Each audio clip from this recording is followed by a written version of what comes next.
भाइयों बहनों, मैं आपके ध्यान में कुछ ऐसी बातें लाना चाहता हूं जिनको हम सब इस वर्तमान व्यवस्था में रहते हुए भी कर सकते हैं और बहुत बड़े परिणाम उनसे हम प्राप्त कर सकते हैं। हमारी वर्तमान व्यवस्था बदल जाए जो अंग्रेजियत पर आधारित है, कॉलोनियल माइंडसेट पर आधारित है, ये हमारा उद्देश्य है। लेकिन जब वो बदले तब बदले, नई व्यवस्था जब आए तब आए। नई व्यवस्था आने तक हम ऐसे ही शांत बैठे रहें, इंतजार करते रहें, उसके बजाय कुछ अभिक्रम करें, कुछ प्रयास करें और इस वर्तमान व्यवस्था में जो हमारे पास स्पेस है उसका इस्तेमाल करते हुए भारत स्वाभिमान के लिए क्या कर सकते हैं, आपके ध्यान में कुछ छोटी छोटी बातें लाना चाहता हूं। एक मेरे उदाहरण से बात शुरू करता हूं। आप में से जो न्यायविद भाई बहन दिल्ली से आए होंगे उनको ये बात की जानकारी है कि दिल्ली में एक बहुत बड़ा परिवर्तन हुआ है। इसी वर्तमान व्यवस्था में रहते हुए सारी सड़कों पर सीएनजी गाड़ियां चलने लगी हैं। आपको मालूम है कि पहले दिल्ली में डीजल पेट्रोल से धुआं उड़ाती हुई, प्रदूषण फैलाती हुई गाड़ियां दौड़ा करती थी और उनके कारण बहुत सारे लोगों को दमा, अस्थमा, ब्रोंकियल अस्थमा, ट्यूबरकुलोसिस जैसी बीमारियां होती थी। अब उस दिल्ली में स्वच्छ वाहन, अच्छे वाहन दौड़ने लगे हैं। सड़कों पर ऑटो रिक्शा भी सीएनजी के हैं, सड़कों पर बस भी सीएनजी की हैं, अन्य गाड़ियां भी सीएनजी की आ गई हैं। और दिल्ली को देखते हुए अब मुंबई में भी शुरू हो गया है, फिर चेन्नई में शुरू हो गया है, बेंगलोर में शुरू हो रहा है, अहमदाबाद में शुरू होने जा रहा है, सिकंदराबाद में शुरू होने जा रहा है। भारत के 10 बड़े शहरों में अब सीएनजी वाहन, फिर उसके बाद छोटे छोटे कई शहरों में जैसे नागपुर में शुरू हो रहा है, औरंगाबाद में शुरू होने जा रहा है, पुणे में शुरू होने जा रहा है। एक सिलसिला शुरू हो गया। और ये सिलसिला कैसे शुरू हुआ आप जानते हैं कि आपके जैसे ही एक दिल्ली सुप्रीम कोर्ट के भाई हैं, न्यायविद हैं, एडवोकेट हैं, एमसी मेहता, उन्होंने एक पब्लिक इंटरेस्ट पिटीशन फाइल किया सुप्रीम कोर्ट में कि ये प्रदूषण जानलेवा हो गया है और लिमिट के बाहर चला गया है। तो एमसी मेहता की पिटीशन फाइल हुई। उसके बाद centre for science and environment जैसी एक संस्था उनके साथ आई और उन्होंने सारे आंकड़े और दस्तावेज इकट्ठे करके सुप्रीम कोर्ट में दाखिल किए। आपको मालूम है कि सुप्रीम कोर्ट ने फैसला दिया और सारे डीजल पेट्रोल के वाहन बंद हो गए। और आपको ये भी मालूम है कि सरकार ने पूरी ताकत लगाई इस फैसले को रोकने के लिए कि ये फैसला ना आए। इसके लिए तमाम तरह के कुतर्क सरकार की तरफ से दिए गए। दिल्ली सरकार ने यहां तक कह दिया सुप्रीम कोर्ट में कि कोर्ट चाहे तो आदेश दे दे लेकिन हम इसका पालन नहीं कर पाएंगे और कोर्ट की अवमानना के लिए जेल जाने को तैयार हैं। दिल्ली सरकार का ये स्टैंड था। भारत सरकार का दिल्ली सरकार जैसा ही स्टैंड था। वो बार बार कहती थी कि हम कोर्ट की किसी आदेश की पालना नहीं कर पाएंगे, भले कोर्ट चाहे तो ये आदेश दे दे। लेकिन कोर्ट ने आदेश दिया, सरकार ने उसका पालन किया, दिल्ली सरकार ने भी पालन किया, भारत सरकार ने भी पालन किया। थोड़ी तकलीफें आई। उसमें पहली तकलीफ ये आई कि जब पहली बार आदेश आया और सारे वाहनों को सीएनजी करना पड़ा तो ऑटो रिक्शाओं की लाइन लगती थी, पेट्रोल पंप की जगह सीएनजी स्टेशन आए उन पर, बसों की लाइन लगती थी, जल्दी गैस नहीं मिलती थी। ये सब हुआ लेकिन धीरे धीरे अब सब खत्म हो गया है। माने दिल्ली अब नॉर्मल हो गई है। दिल्ली में आसानी से गैस उपलब्ध है। और आंकड़ों की जो बात अगर की जाए तो ये दिल्ली अकेले की नहीं, पूरे हिंदुस्तान के 680 शहरों में सीएनजी वाहन चल जाएं, इतनी गैस हमारे पास है। 440 साल तक हम उसको इस्तेमाल कर सकते हैं। इतनी गैस हमारे पास है, भारत देश के पास है। भारत के पास गैस के बहुत बड़े भंडार हैं। राजस्थान में बड़े भंडार हैं, गुजरात में बड़े भंडार हैं। राजस्थान गुजरात की सीमाओं पर बड़े भंडार मिले हैं। आंध्र प्रदेश में कावेरी बेसिन में बहुत बड़ा भंडार है। अब पता ये चल रहा है कि गल्फ देशों में जितना गैस का भंडार नहीं है उससे ज्यादा अकेला भारत देश में है। तो हमारे पास जब गैस भी उपलब्ध है और सुप्रीम कोर्ट का सहयोग और समर्थन भी मिला, इतना बड़ा काम इस देश में हो गया। और मैं मानता हूं कि अगले 10 साल में भारत के सभी छोटे बड़े शहरों में सीएनजी वाहन होंगे। ये आपको मैंने उदाहरण इसलिए दिया कि बहुत अंधियारे में, बहुत घटाटोप में आशा की एक किरण जैसा है। ऐसे ही एक दूसरी बात मैं आपसे कहना चाहता हूं कि हमारे देश में इंडियन फॉरेस्ट एक्ट है, फॉरेस्ट कंजर्वेशन एक्ट है, इसके बावजूद जंगल बहुत कटते हैं और पहाड़ हमारे सूने हो रहे हैं। लेकिन इसके खिलाफ भी सुप्रीम कोर्ट में समय समय पे याचिकाएं आई, बहुत सारे हाई कोर्ट्स में समय समय पे याचिकाएं आई, और पेड़ों का जो अवैध कटाई था वो काफी कुछ हद तक बंद हुआ। अपने इस उत्तराखंड में बहुत बड़ा आंदोलन चला जिसका नाम था चिपको आंदोलन, जिसमें माताएं बहनें पेड़ से जाकर लिपट जाती थी और ठेकेदारों को कहा जाता था कि अगर पेड़ काटना है तो पहले इनका सिर काटो। तो ठेकेदार भी डर गए, सहम गए। तो लोगों की तरफ से वो चिपको आंदोलन चला। चंडी प्रसाद जी भट्ट, सुंदरलाल बहुगुणा जैसे बड़े लोग उसमें शामिल रहे। राधा बहन भट्ट जैसी तेजस्वी महिला उस आंदोलन की अगुवाई करती हुई रही। तो इन चीजों ने हमारे सुप्रीम कोर्ट को भी प्रेरित किया और हाई कोर्ट्स को भी प्रेरित किया, और जगह जगह अवैध कटाई रोकी गई, जंगल कटने बंद हुए। पहाड़ों पर इसी तरह से अवैध खनन बहुत होता है, आप जानते हैं, इलीगल माइनिंग बहुत होती है, क्योंकि हमारी धरती के नीचे बहुत सारा भंडार जमा पड़ा है, कोयले का भंडार है, तरह तरह के पत्थर हमारी धरती के नीचे से निकलते हैं। तो उसके कारण बहुत जगह पर माइनिंग चलती रहती है, कुछ लीगल होती है, कुछ इलीगल होती है। उसके खिलाफ भी हमारे देश में कई संगठन सक्रिय हुए और समय समय पर जनहित याचिकाएं सुप्रीम कोर्ट और हाई कोर्ट में आई। और अब आप जानते हैं कि बहुत सारे स्थानों पर ये माइनिंग बंद हो चुकी है। भारत देश का ये मथुरा और वृंदावन के बीच का इलाका है जिसको ब्रज प्रदेश कहा जाता है। भयंकर माइनिंग होती थी, अभी पूरी तरह से बंद है। इसी तरह से अरावली की पहाड़ियों पर बहुत माइनिंग हुआ करती थी राजस्थान में, अभी वो पूरी तरह से बंद है। तो हमारे देश में समय समय पर आपके जैसे कुछ न्यायविद लोगों ने सुप्रीम कोर्ट की मदद ली, हाई कोर्ट की मदद ली, और इतने बड़े काम हुए हैं। इनकी लिस्ट पूरी गिनाना समय खराब करने जैसा होगा। 2-3 बातें मैंने आपके ध्यान में लाई हैं। आप चाहें तो सुप्रीम कोर्ट के जो जजमेंट आए हैं पिछले 10 वर्षों के और हाई कोर्ट्स के जो जजमेंट हैं वो वेबसाइट पे उपलब्ध हैं, उसको देख सकते हैं। मैं आपके ध्यान में इन उदाहरणों से एक बात ये लाना चाहता हूं कि बहुत अंधकार में, पूरे भ्रष्टाचार में डूबी हुई व्यवस्था में, हमारे देश की आज की सारी घटाटोप में भी आशा की कोई किरण है जो हम देखते हैं। कोई एक दीपक है जिसे हम जला सकते हैं। तो अब मैं मूल प्रश्न पर आता हूं, मूल विषय पर आता हूं, वो ये कि आप अगर यहां से लौटने के बाद अपने अपने जिले स्तर पर, अपने अपने मंडल स्तर पर, अपने अपने राज्य स्तर पर, या लगे तो देश के स्तर पर कुछ समूह बनाकर ऐसे काम शुरू करें और कुछ ऐसी जनहित याचिकाएं अलग अलग अदालतों में आप सब न्यायविदों की तरफ से दाखिल की जाएं। हो सकता है कि उनमें इसी तरह के फैसले आए और इतिहास बदल जाए, नया इतिहास लिख जाए। उस दृष्टि से कुछ विषय मैं आपके ध्यान में लाना चाहता हूं।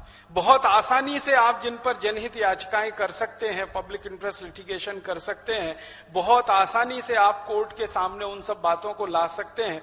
और सुप्रीम कोर्ट और हाई कोर्ट के सामने किसी बात को लाने का माने है देश के मीडिया में वो बात का आना।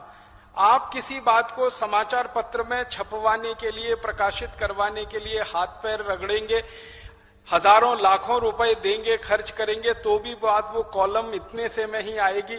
लेकिन अगर वही बात आपकी जनहित याचिका के रूप में मंजूर होती है हाई कोर्ट और सुप्रीम कोर्ट में, तो बिना किसी प्रयास के अपने आप पूरे देश में वो फैल जाएगी।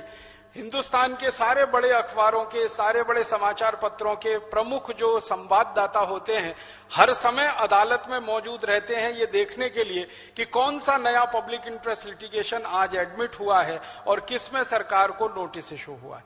तो मैं आपके ध्यान में कुछ विषय लाना चाहता हूं। मैं भी आपके साथ इस विषय में मदद करूंगा। आप और हम सब मिलकर इस विषय को तैयार करके कोर्ट के सामने रख सकते हैं। कुछ प्रमुख विषय हैं जिन पर बहुत आसानी से हम पिटीशन कर सकते हैं। आप जानते हैं कि हम सुप्रीम कोर्ट और हाई कोर्ट में जाएं तो 2 आधार चाहिए हमें। एक आधार तो ये चाहिए कि क्या हमारे देश के संविधान के द्वारा प्रदत्त किसी अधिकार का उल्लंघन हो रहा है किसी काम से, तो हम पब्लिक इंटरेस्ट लिटिगेशन कर सकते हैं। किसी व्यक्ति के मौलिक अधिकार का, किसी समूह के मौलिक अधिकार का, वो समूह किसी भी आधार पर गठित हुआ हो, को हमारे फंडामेंटल जो राइट्स हमें मिले हैं संविधान में, उनका कोई हनन और उल्लंघन हो रहा है सरकार के किसी काम से या सरकार के किसी कानून से, तो हम पब्लिक इंटरेस्ट पिटीशन फाइल कर सकते हैं। और कोर्ट की जिम्मेदारी है, क्योंकि कोर्ट जो हमारे देश में है वो संविधान का संरक्षक माना जाता है, तो कोर्ट की जिम्मेदारी है कि वो संविधान का संरक्षक होने के नाते आपकी पिटीशन को स्वीकार करे और आपको न्याय दे जो आप चाहते हैं। दूसरा आधार यह है कि अगर संसद के बनाए गए किसी कानून का उल्लंघन हो रहा है, संसद के बनाए गए किसी कानून का उल्लंघन कोई व्यक्ति के द्वारा हो रहा है, व्यक्ति समूहों के द्वारा हो रहा है, किसी कंपनी के द्वारा हो रहा है या निहित स्वार्थी तत्वों के द्वारा हो रहा है, तो भी आप कोर्ट के संज्ञान में ये बात ला सकते हैं और आपकी बात को पिटीशन के रूप में स्वीकार किया जा सकता है। बहुत अच्छा हुआ है हमारे देश के सुप्रीम कोर्ट और हाई कोर्ट्स ने इतनी सक्रियता दिखाई है कि 50 पैसे के पोस्ट कार्ड पर लिखा हुआ कोई वाक्य भी पब्लिक इंटरेस्ट लिटिगेशन मान लिया जाता है। माने कोई बहुत ज्यादा खर्चा नहीं है। आपने कोई गहरी बात सीधे सच्चे सरल शब्दों में 50 पैसे के पोस्ट कार्ड पर लिखकर सुप्रीम कोर्ट के मुख्य न्यायाधीश के नाम से छोड़ दिया है, तो कई बार वो पोस्ट कार्ड जो है पिटीशन के रूप में स्वीकार हुआ है और कोर्ट ने नोटिस दिए हैं और उस पर बड़े फैसले आए हैं। इसकी लिस्ट है, सैकड़ों फैसले की लिस्ट है, वो पढ़ के मैं समय खराब नहीं करूंगा आपका। तो इतना आसान अगर हो गया है सुप्रीम कोर्ट की तरफ से, हाई कोर्ट्स की तरफ से, कि 50 पैसे के पोस्ट कार्ड पर भी PIL हो सकता है, तो क्यों ना हम इस स्पेस का लाभ उठाएं जो हमें मिला हुआ है। तो क्या क्या विषय हो सकते हैं? एक विषय मेरे ध्यान में आता है जिस पर मैं पिछले 17-18 साल से काम कर रहा हूं। हमारे भारत देश में इस समय 5000 से ज्यादा विदेशी कंपनियां व्यापार कर रही हैं। इनमें सबसे ज्यादा कंपनियां अमेरिका की हैं, फिर बाद में Germany, France, Sweden, Switzerland, Denmark, Britain की हैं, फिर उसके बाद लैटिन अमेरिका के देशों की हैं। माने यूरोप और अमेरिका की 70% से ज्यादा कंपनियां हैं, बाकी एशिया और अफ्रीका के देशों की हैं। इन कंपनियों के द्वारा भारत के हर नियम और कानून का उल्लंघन होता है, हर नियम और कानून का उल्लंघन होता है। हमारी संसद ने जितने तरह के कानून बनाए हैं देश की रक्षा के लिए, संपत्ति की रक्षा के लिए, पर्यावरण की रक्षा के लिए, सबका उल्लंघन एक तरफ से ये कंपनियां करती हैं और उसके प्रमाण उपलब्ध हैं, बशर्ते कि हम सब कमर कस के तैयार हो जाएं उन प्रमाणों को कोर्ट के सामने प्रस्तुत करने के लिए और उस पर कोई फैसले लेने के लिए।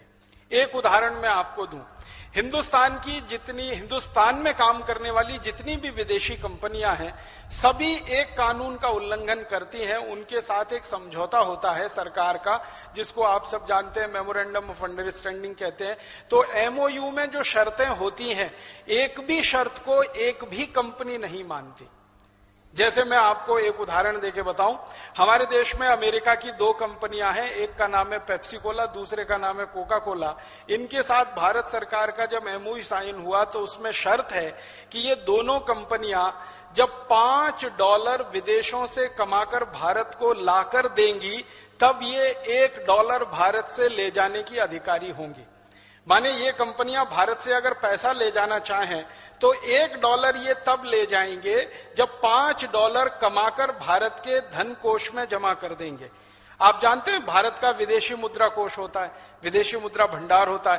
तो $5 विदेशी मुद्रा भंडार में एक पेप्सी और कोका कोला जब जमा कर देगी लाकर एक्सपोर्ट करके, तब ये $1 का इंपोर्ट करेंगे। ये इनके MOU में कंडीशन है। लेकिन पिछले 17 वर्षों में दोनों कंपनियों ने इस कंडीशन का आज तक पालन नहीं किया है। आंकड़े ये बताते हैं कि ये कंपनियां $5 यहां से लेके जा रही हैं, तब $1 लेके आ रही हैं। तो MOU की जो सबसे प्रमुख शर्त है उसका उल्लंघन हो रहा है। हमारी सरकार के द्वारा मंत्रालय ने जो साइन किया है एग्रीमेंट, उसका उल्लंघन हो रहा है। हम इनको कोर्ट में घसीट सकते हैं और बहुत आसानी से इस पर फैसला ले सकते हैं। एक इसी तरह की MOU की शर्त है कि पेप्सी और कोका कोला कंपनी भारत देश में सॉफ्ट ड्रिंक नहीं बेचेगी। पानी जो बोतल में भरा हुआ जिसको कार्बोनेटेड वाटर कहते हैं वो नहीं बेचेंगे। इनका भारत में आने का मुख्य मकसद है और एमओयू की कंडीशन है कि भारत के किसानों का आलू, टमाटर, प्याज, गोभी, पत्ता गोभी, गाजर आदि आदि जो फल हैं, सब्जियां हैं, जो हर साल 60,000 करोड़ के खराब हो जाते हैं, उनको प्रोसेस करके ये भारत में और भारत के बाहर विदेशों में बेचेंगे। प्रोसेस करके बेचेंगे, कच्चा माल भी नहीं बेच सकते, प्रोसेस करके बेचेंगे। लेकिन दुर्भाग्य हमारे देश में यह है कि इन कंपनियों का जो प्रोसेस किया हुआ टमाटर, आलू आदि का खाद्य पदार्थ है वो बहुत मामूली सा बिक रहा है और पूरे हिंदुस्तान में इनका सॉफ्ट ड्रिंक बिक रहा है, जो बेचने की इनको परमिशन नहीं है। फिर एक तीसरी कंडीशन है एमओयू की, वो ये है कि पेप्सी और कोका कोला कभी भी अपने ब्रांड नेम से कोई चीज भारत में नहीं बेचेंगे। माने पेप्सी नाम से कुछ नहीं बिकेगा, कोका कोला नाम से कुछ नहीं बिकेगा, वो अपने ब्रांड नेम का भारत में इस्तेमाल नहीं कर सकेंगे। लेकिन दुर्भाग्य हमारे देश में एमओयू की ये शर्त का भी वो उल्लंघन कर रहे हैं, उनके अपने ब्रांड नेम से सारी चीजें इस देश में बिक रही। फिर एक एमओयू की शर्त है जो बहुत महत्व की है कि पेप्सी और कोका कोला वाले कहीं भी फैक्ट्री लगाएंगे और वहां अगर पानी की जरूरत उनको पड़ेगी, मान लीजिए साल में एक फैक्ट्री को 10 लाख लीटर पानी की जरूरत पड़ती है, तो पहले वो 10 लाख लीटर बारिश का पानी जमीन के नीचे डालेंगे, जिसको रेन वाटर हार्वेस्टिंग कहते हैं, तब वो 10 लाख लीटर पानी निकालकर इस्तेमाल कर सकेंगे। लेकिन इनके किसी भी कारखाने में रेन वाटर हार्वेस्टिंग का कोई सिस्टम नहीं है, एक बूंद पानी भी जमीन में नीचे नहीं डालते हैं, वो सारा जमीन में से निकाल रहे हैं और गांव के गांव पानी से वंचित हो गए हैं। अगर यहां राजस्थान के कोई न्यायविद आए होंगे तो उनके लिए मैं कह रहा हूं, आप एक छोटी सी टीम बनाइए, जयपुर के पास एक गांव में जाइए, उस गांव का नाम है काला डेरा। उस काला डेरा में पेप्सी कोला का प्लांट लगा हुआ है।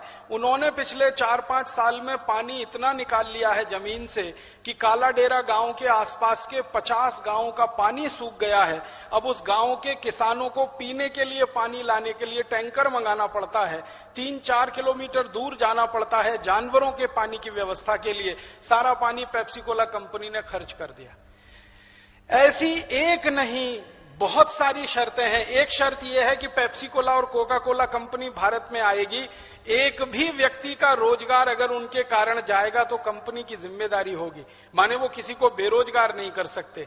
लेकिन इन दोनों कंपनियों ने भारत में आकर क्या किया, हमारे देश के जो स्वदेशी बॉटलिंग प्लांट थे, आपको मालूम है एक कैंपा कोला हुआ करता था, एक 777 हुआ कर सकता होता था, एक फेंटा हुआ करता था, तो ये स्वदेशी बॉटलिंग प्लांट थे सॉफ्ट ड्रिंक्स के, इन सबको टेक ओवर किया पेप्सी और कोका कोला ने, खरीदा। फिर इनमें से हजारों कर्मचारियों को बाहर निकाल दिया और बहुत थोड़े से कर्मचारियों के साथ उनका अब बॉटलिंग प्लांट चल रहा है। तो मैंने आपको ये पेप्सी कोला का नाम लेके कहा, इनके एमओयू की एक भी शर्त ये नहीं मानते हैं, सब शर्तों का उल्लंघन करते हैं और धड़ल्ले के साथ भारत में व्यापार करते हैं। तो हम सब अगर न्यायविद इस पर काम करें और एक अच्छी सी पिटीशन ड्राफ्ट करें और हिंदुस्तान के अलग अलग अदालतों में, मेरा यह मानना है कि हर डिस्ट्रिक्ट कोर्ट में जहां पेप्सी और कोका कोला का प्लांट है, हर डिस्ट्रिक्ट कोर्ट में हम पिटीशन फाइल करें। बाद में वो हाई कोर्ट जाएगा तब देखेंगे, सुप्रीम कोर्ट जाएगा तब देखेंगे। हर जिला अदालत में ये पिटीशन फाइल हो जाए और एक साथ भारत के 680 जिलों में पिटीशन आ जाए, तो पेप्सी और कोका कोला वालों की नींद हराम तो हम कर ही सकते हैं। हिंदुस्तान से उनको भगाने की रास्ते तो खोल ही सकते हैं। उनको पता क्या चल जाएगा कि संसद में बैठे हुए 545 एमपीज जो आज तक उनका समर्थन कर रहे हैं, अब उससे बड़ी ताकत हिंदुस्तान के जिलों में खड़ी हो गई है, जो इनकी खाट खड़ी कर देंगे या इनकी जड़ खोद देंगे। तो बहुत आसानी के साथ हम एक फैसला किसी भी अदालत से, आपको मालूम है हिंदुस्तान के संसाधनों के बारे में इस देश की सरकार का बहुत स्पष्ट अभिप्रेत है, वो ये कि पानी सबसे पहले खेती के लिए है, उसके बाद जानवर और मनुष्यों के लिए है, उसके बाद उद्योगों के लिए है और सबसे अंत में बचे तो गैर जरूरी उद्योगों के लिए है। पेप्सी और कोका कोला का जो सॉफ्ट ड्रिंक है वो हमारे देश की परिभाषा के अनुसार गैर जरूरी है, अननेसेसरी इंडस्ट्री है। उसके लिए पानी तो सबसे अंत में है। सबसे पहले पानी खेती के लिए, दूसरे नंबर पर हमारे और जानवरों के पीने के लिए, और उसके बाद इंडस्ट्रीज के लिए, और इंडस्ट्रीज में भी एसेंशियल इंडस्ट्रीज के लिए पहले, नॉन एसेंशियल्स के लिए सबसे अंत में। तो पेप्सी कोक की इंडस्ट्री नॉन एसेंशियल है, हम इनको आसानी से अदालत में खड़ा कर सकते हैं। ऐसे ही और एक दो छोटी बातें बताता हूं। हिंदुस्तान का पैसा विदेशी बैंकों में गया है, आप सभी जानते हैं। स्वामी जी इतने दिनों से ये सब बात कह रहे हैं। अब इस विषय पर सरकार की कान खुली है, आंख खुली है, सरकार ने देखना और सुनना शुरू किया है। उसका परिणाम यह है कि थोड़े दिन पहले हमारे देश की महामहिम राष्ट्रपति का जब अभिभाषण हुआ संसद के दोनों सदनों में, तो राष्ट्रपति ने कहा कि 100 दिन का सरकार का जो योजना बना है काम का, उसमें यह मुख्य मुद्दा है कि विदेशी बैंकों से भारत का काला धन वापस लाना है। लेकिन ये आधा अधूरा है। सरकार ने जो कहा है वो ये कहा है कि जर्मनी के कंट्रोल में जो बैंकें काम कर रही हैं दुनिया में, वहां जो भारत का काला धन पड़ा है वो वापस लाने की बात सरकार कर रही है। स्विट्जरलैंड में जो बैंकें काम कर रही हैं उस धन का बारे में सरकार अभी भी मौन है, और स्विट्जरलैंड के अलावा दूसरे देशों में जो धन पड़ा हुआ है, करीब करीब 110 लाख करोड़ रुपए का धन है सभी बैंकों में मिला के, उस पर सरकार मौन है। तो हम क्यों ना तैयारी करें और सरकार को मजबूर करें। आपको मालूम है, आपके ही जैसे एक न्यायविद हैं, उनका नाम है श्री राम जेठमलानी। उन्होंने जर्मनी के कंट्रोल में जो देश में भारत का पैसा जमा है काला धन, उसको वापस लाने के लिए सुप्रीम कोर्ट में पब्लिक इंटरेस्ट पिटीशन फाइल कर दिया, और सुप्रीम कोर्ट ने 29 जुलाई की तारीख तय की है। उस पर खूब जबरदस्त बहस होने वाली है। आप चाहें दिल्ली में अगर रहते हैं तो जरूर 29 जुलाई को सुप्रीम कोर्ट में जाइए। मेरा यह मानना है कि राम जेठमलानी जी ने जो मुकदमा दाखिल किया है वो एक बात को सीमित करता हुआ है। हम चाहें तो अपनी तरफ से, भारत स्वाभिमान की तरफ से, अपने व्यक्तिगत स्तर पर और 2-3 मुकदमे दाखिल कर सकते हैं कि स्विस बैंकों के पैसे का क्या, स्विस बैंकों के अलावा जो दूसरे 60-70 हेवन है, टैक्स हेवन, उनके पैसे का क्या। और फिर होगा क्या, आप जानते हैं, एक ही जैसे मुकदमे जब कोर्ट में आ जाते हैं तो सारे मामले क्लब हो जाते हैं। तो क्लब होकर वो एक साथ एक जगह पहुंच जाएंगे, एक बेंच के पास पहुंच जाएंगे, तो हम भी फिर उसमें इंटरवीन करेंगे। राम जेठमलानी अपनी बहस करेंगे, हम भारत स्वाभिमान की तरफ से अपनी बहस करेंगे और उसमें इंटरवीन कर सकेंगे और इस छोटे से मुकदमे को बड़ा मुकदमा बना सकेंगे। और क्या मालूम, कोर्ट का कोई फैसला ऐसा आ गया कि देश में सीएनजी जैसा कोई इतिहास बन जाए और कोर्ट सरकार को कहे, क्योंकि आप जानते हैं काला धन पैदा करना कानून के खिलाफ है और काले धन का भारत से ट्रांसफर हो जाना और भी कानून के खिलाफ है। तो ये सरकार के खिलाफ पूरा मामला बनता है। सरकार ने कैसे उस पैसे को जाने दिया, और अगर ये मामला खुला तो खुलते खुलते बहुत दूर तक जाएगा। और वो कहां तक जाएगा, अभी थोड़ी देर पहले एक भाई बात कर रहे थे फेरा रेगुलेशन की, उस बात को वो थोड़ा विस्तार देते तो बहुत अच्छा होता। हमारे यहां क्या होता है, ये पैसा भारत से विदेशों में जाता कैसे है? सबसे ज्यादा पैसा जाता है ट्रांसफर प्राइसिंग से। ट्रांसफर प्राइसिंग के 2 हिस्से हैं, ओवर प्राइसिंग और अंडर प्राइसिंग। हमारे देश की विदेशी कंपनियां या हमारे देश में काम करने वाली विदेशी कंपनियां अक्सर क्या करती हैं, एक उदाहरण से बताता हूं। पेप्सी कोला ने भारत सरकार से एमओयू साइन किया कि हर साल हम भारत का कम से कम $100 करोड़ का एक्सपोर्ट करेंगे, कम से कम। अब इन्होंने $100 करोड़ का एक्सपोर्ट किया, तो होता क्या है वो आपको मैं बताता हूं। $100 करोड़ का जो एक्सपोर्ट किया उसका बिल बनता है $30 करोड़ का, $25 करोड़ का, $20 करोड़ का, या बनता है अधिक से अधिक $40 करोड़ का। माल तो चला गया $100 करोड़ का, बिल बना $40 करोड़ का, तो $60 करोड़ कहां गया? वो विदेशी बैंकों में ट्रांसफर हो गया। वो आना चाहिए था भारत में, लेकिन चला गया किसी विदेशी बैंक में। तो हमारे देश से जो निर्यात हो रहा है माल, वो अगर $1000 करोड़ का है तो बिल बनेगा $400 करोड़ का। अगर $10,000 करोड़ का है तो बिल बनेगा $4000 करोड़ का। एवरेज मैंने जो हिसाब निकाला है वो ये कि 40% का बिल बनता है और 60% यहां से ट्रांसफर हो जाती है पूंजी, और वो जाकर जमा हो जाती है विदेशी बैंकों में। ये धन हर साल में जो जाता है वो लाखों करोड़ों रुपए में है और रिजर्व बैंक ऑफ इंडिया को ये मालूम है, लेकिन रिजर्व बैंक ऑफ इंडिया ये हमें बताता नहीं है। तो आप जैसे न्यायविद अगर चाहें तो राइट टू इंफॉर्मेशन में एक पिटीशन लगाएं और रिजर्व बैंक ऑफ इंडिया को मजबूर करें कि आप बताओ हर साल में अंडर प्राइसिंग में कितना इस देश का पैसा ट्रांसफर हो रहा है। फिर इसका दूसरा उल्टा हिस्सा है ओवर प्राइसिंग। ओवर प्राइसिंग में क्या होता है, पेप्सी कोला या कोका कोला के साथ भारत सरकार का एग्रीमेंट है कि वो कोई भी मशीन लेके आएंगे विदेशों से तो मिनिमम प्राइस की मशीन लेके आएंगे। जैसे दुनिया में उनको एक मशीन लानी है बॉटलिंग करने की, अगर वो 100 करोड़ डॉलर की है और किसी दूसरे देश में 60 करोड़ डॉलर की है, तीसरे देश में वही मशीन 20 करोड़ डॉलर की है, तो पेप्सी कोला भारत सरकार का एग्रीमेंट है कि वो 20 करोड़ डॉलर वाली ही लाएंगे ताकि देश का विदेशी मुद्रा कोष का कम से कम धन खर्च हो। लेकिन पेप्सी कोला वाले क्या करते हैं कि जो 20 करोड़ डॉलर की मशीन है उसका बिल बनाते हैं 120 करोड़ डॉलर का, 220 करोड़ डॉलर का, 1000 करोड़ डॉलर का, और वो बिल भारत सरकार के सामने प्रस्तुत होता है। तो होता क्या है, जो 20 करोड़ डॉलर का माल है वो हमारे देश को आके पड़ता है 120 करोड़ डॉलर का, तो उसमें से 100 करोड़ डॉलर फिर ट्रांसफर हो जाता है। ये ओवर प्राइसिंग है। तो अंडर प्राइसिंग और ओवर प्राइसिंग सारी कंपनियां करती हैं और सारी विदेशी कंपनियों का सबसे बड़ा धंधा यही है, अंडर प्राइसिंग ओवर प्राइसिंग का। कुछ कंपनियों का मैं आपको नाम लेके बताऊं, हिंदुस्तान में हिंदुस्तान लीवर जैसी बड़ी कंपनियां, कॉलगेट पामोलिव जैसी बड़ी कंपनियां, Procter and Gamble, Reckitt and Colman, Johnson and Johnson जैसी बड़ी कंपनियां किस तरह के धंधे में इन्वॉल्व हैं।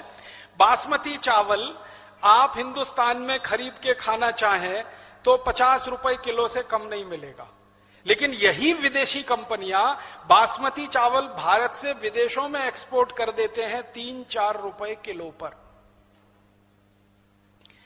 मेरे पास कुछ दस्तावेज हैं ऐसी कंपनियों के जो 6 रुपए किलो पर बासमती चावल एक्सपोर्ट कर रहे हैं, 5.5 रुपए किलो पर, 4 रुपए 80 पैसे किलो पर बासमती चावल एक्सपोर्ट कर रहे हैं। आपको मिल रहा है वो 50 रुपए किलो में खाने के लिए और विदेशों में जा रहा है 5-6 रुपए किलो में। इसी तरह से कई विदेशी कंपनियां हैं। हिंदुस्तान की चीनी, जो क्यूबिक चीनी होती है, जो डेले वाली चीनी होती है, जो सबसे बेहतरीन मानी जाती है, 5 स्टार होटल में इस्तेमाल होती है, जो 30-40 रुपए किलो की आती है, वो चीनी आप खरीदो तो 30-40 रुपए किलो की है। विदेशी कंपनियां भारत से उसको 6-7 रुपए किलो में एक्सपोर्ट कर रही।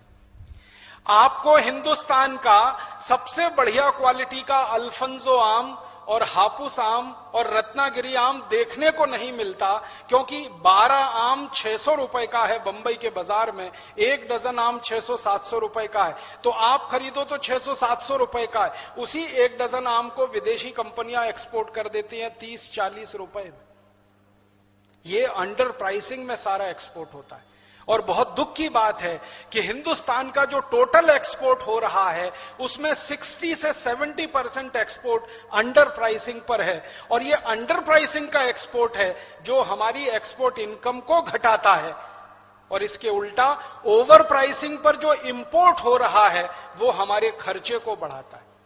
तो हमारा खर्चा तो बहुत ज्यादा है क्योंकि हम ओवर प्राइसिंग पे इंपोर्ट कर रहे हैं। 20 रुपए की चीज 100 रुपए में बाहर से खरीद कर ला रहे हैं, हमारा 80 रुपए फालतू में जा रहा है। तो ज्यादा पैसा देकर बाहर से खरीद रहे हैं, ओवर प्राइसिंग में पैसा जा रहा है, कम पैसे पर एक्सपोर्ट कर रहे हैं तो हमारे यहां आमदनी कम आ रही है।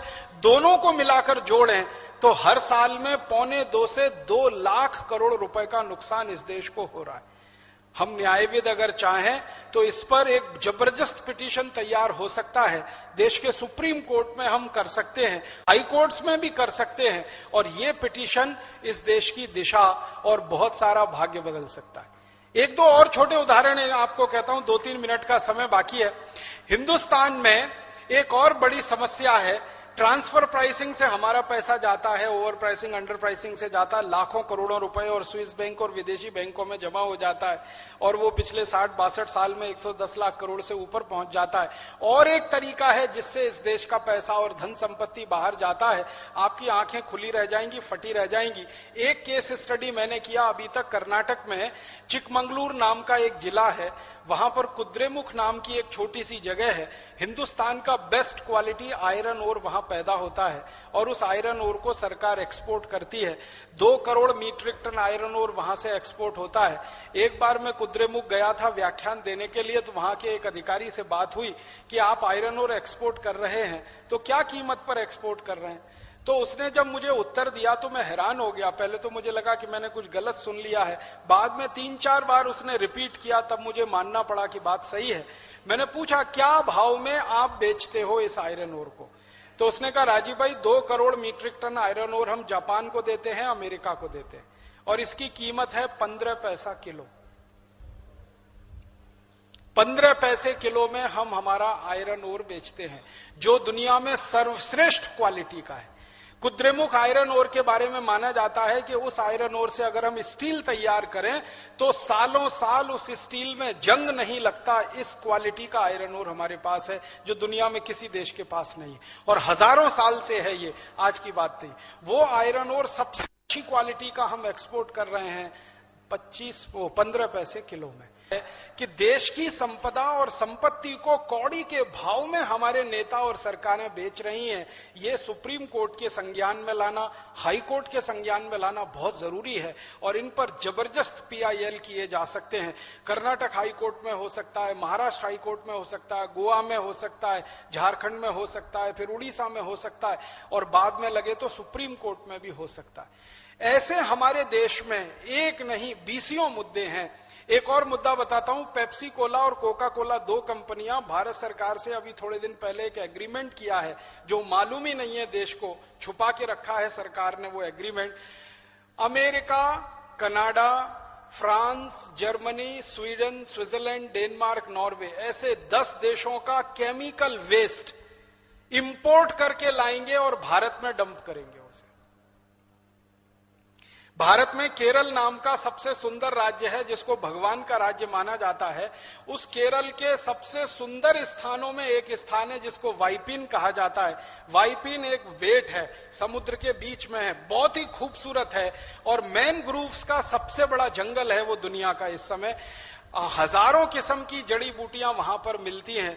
उस वाइपिन द्वीप समूह पर दुनिया भर के देशों का केमिकल वेस्ट लाकर डंप करना है, ये पेप्सी और कोका कोला कंपनी ने भारत सरकार से एग्रीमेंट साइन किया है। केरल के नागरिकों को जब मैंने कहा आपको मालूम है आपका वाइपिन द्वीप थोड़े दिन में नाश हो जाएगा, तबाह हो जाएगा, उन्होंने कहा मालूम ही नहीं है, एग्रीमेंट साइन हुआ है। RTI में एक पिटीशन लगाया है, सरकार उसमें बहाने बना रही है कि देश की सुरक्षा की दृष्टि से यह सूचना देना जरूरी नहीं है। माने नागरिक, कल को वो केमिकल वेस्ट आएगा, उसमें एटॉमिक वेस्ट भी आ सकता है, और एटॉमिक वेस्ट अगर डंप होना शुरू हो गया तो हिंदुस्तान का वो पूरा इलाका लोगों की मौत का कब्रगाह बन सकता है। कुछ भरोसा नहीं, कुछ पता नहीं। जो केमिकल्स आएंगे उनके साथ क्या बैक्टीरिया आएंगे, कौन से वायरस आएंगे, उसका कुछ पता नहीं। लाखों करोड़ों लोगों की जिंदगी तबाह हो सकती है, खत्म हो सकती है। एक ऐसा मुद्दा है जिसको सरकार कहती है ये ऑफिशियल सीक्रेट है, इसको हम नहीं बता सकते। आप जैसे न्यायविद अगर लग जाएंगे तो ऐसे सैकड़ों ऑफिशियल सीक्रेट आपके बाहर हम निकलवा सकते हैं। ऐसे बहुत सारे मामले हैं, बहुत सारे मुद्दे हैं। अभी एक छोटी सी बात और आपके ध्यान में लाना चाहता हूं। अभी थोड़े दिन पहले हमारे यहां बंबई पर अटैक हुआ, माफ करिए मुंबई पे अटैक हुआ, और 200 लोग हमारे मार दिए पाकिस्तानी आतंकवादियों ने, और हमारे कुछ जांबाज पुलिस अधिकारी भी उसमें मारे गए 14, जिनके नाम आप सभी जानते हैं, हेमंत करकरे और सभी लोग। ये सारे लोग मारे गए, कारण क्या था? बुलेट प्रूफ जो जैकेट थी उनकी वो घटिया थी, नकली थी, उसमें से गोली पार गई और वो सब मारे गए।